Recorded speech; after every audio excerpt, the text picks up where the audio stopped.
Hi hello வணக்கம் friends. இன்றைக்கி இந்த வீடியோவில் நம்ம என்ன பார்க்க போகிறோம்னா, பீச் ஓரமாக சுண்டல் செஞ்சு விற்பாங்க. அந்த சுண்டலை நம்ம வீட்டில் செஞ்சு சாப்பிட்டா எப்படி இருக்குன்னு பார்க்க போகிறோம்.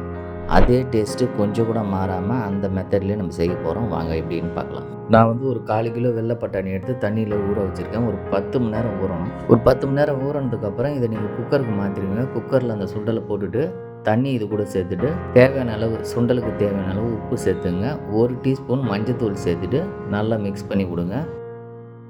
இந்த குக்கரில் இருக்கிற தண்ணியை தனியாக எடுத்து வைங்க. இப்போ நம்ம 4 விசில் வச்சுக்கலாம். இப்போ இந்த சுண்டலுக்கு தேவையான ஒரு பேஸ்ட் அரைக்க போகிறோம். அதுக்கு என்னென்ன தேவைன்னு சொல்கிறோம். மீடியம் சைஸில் 2 வெங்காயம், ஒரு மீடியம் சைஸில் ஒரு தக்காளி, 3 பச்சை மிளகா, 10 பல் பூண்டு, சின்னதாக ஒரு 5 துண்டு இஞ்சி. இப்போ இது எல்லாத்தையும் நம்ம மிக்சியில் அரைச்சிக்கலாம்.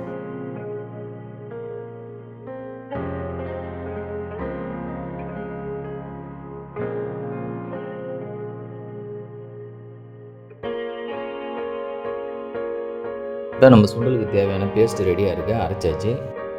இப்போ ஒரு கடாயை எடுத்துங்க. அதில் ஒரு 3 டீஸ்பூன் எண்ணெய் சேர்த்துங்க. இப்போ ஏற்கனவே நம்ம அரைச்சி வச்சு பேஸ்ட் எடுத்து இது கூட சேர்த்துக்கலாம். இப்போ இதை நல்லா வதக்கி விடுங்க. எண்ணெய் பிரிஞ்சு வர அளவுக்கு நல்லா வதக்கி விடுங்க.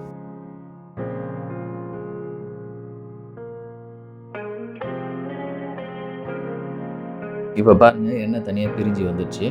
இப்போ இது கூட 1 டீஸ்பூன் சிகப்பு மிளகாய் தூள், ஒரு 1/2 டீஸ்பூன் கரம் மசாலா, குழம்பு மிளகாய் தூள் 1 டீஸ்பூன்.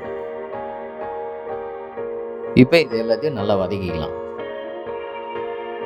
இந்த சுண்டல் இவ்வளோ டேஸ்ட்டாக இருக்கிறதுக்கு காரணமே இந்த பேஸ்ட்டு தான். இந்த பேஸ்ட்டை நம்ம கரெக்டாக அரைச்சி இது கூட சேர்த்தோன்னா நல்லா டேஸ்ட்டாக இருக்கும். அங்கே சாப்பிட்ற அதே டேஸ்ட்டாக இருக்கும்.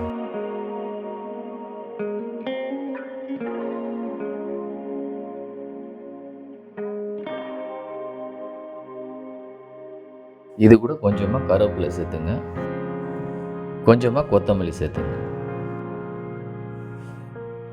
இப்போ இது எல்லாத்தையும் நல்லா வதக்கிக்கலாம்.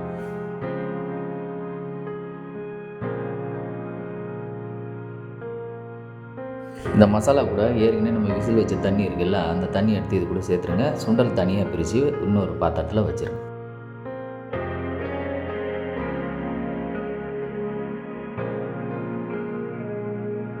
இது கூட கொஞ்சமாக தண்ணி சேர்த்துக்கலாம். இப்போ இது கூட கொஞ்சமாக தேவையான அளவு உப்பு சேர்த்துங்க. உப்பு ஏறிக்கினே நம்ம சுண்டலில் வேறு சேர்த்துருக்குறோம், அதனால் பார்த்து சேர்த்துங்க. இதை நல்லா கொதிக்க விடுங்க. நல்லா கொதி வந்ததுக்கப்புறமா நம்ம சுண்டலை இது கூட சேர்க்கலாம்.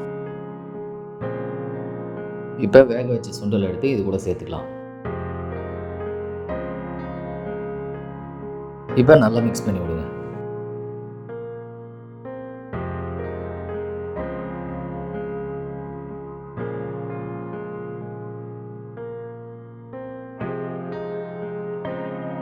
இந்த சுண்டலை நல்லா கொதிக்க விடுங்க.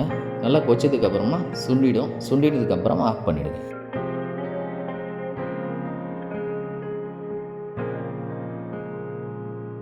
பாருங்கள், நல்லா சுண்டிடுச்சு. பார்க்குறதுக்கு சூப்பராக இருக்குது. இதை அப்படியே எடுத்து சாப்பிட்டிங்கன்னா வேறு லெவலில் டேஸ்ட் இருக்கும். இப்போ வேறு ஒரு பவுலுக்கு மாற்றிக்கிங்க.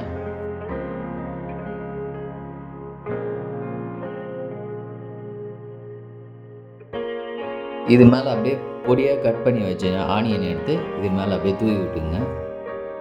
இது கூட கொஞ்சமாக கொத்தமல்லி அப்படியே தூவி விடுங்க மேலே. அவ்வளோதாங்க. பாருங்கள், தள்ளுவண்டி பீச்சு சுண்டல் ரெடி ஆகிடுச்சு. பாருங்கள், அதே மெத்தடில் அதேமாரி நம்ம செஞ்சுருக்குறோம். அதே டேஸ்ட்டும் இருக்கும். நீங்களும் ட்ரை பண்ணி பாருங்கள். அப்புறம் நம்ம சேனலுக்கு சப்ஸ்கிரைப் பண்ணாதவங்க சப்ஸ்கிரைப் பண்ணிவிடுங்க. பெல் ஐக்கானை கிளிக் பண்ணுங்கள். லைக் பண்ணுங்கள், ஷேர் பண்ணுங்கள். தேங்க்யூ.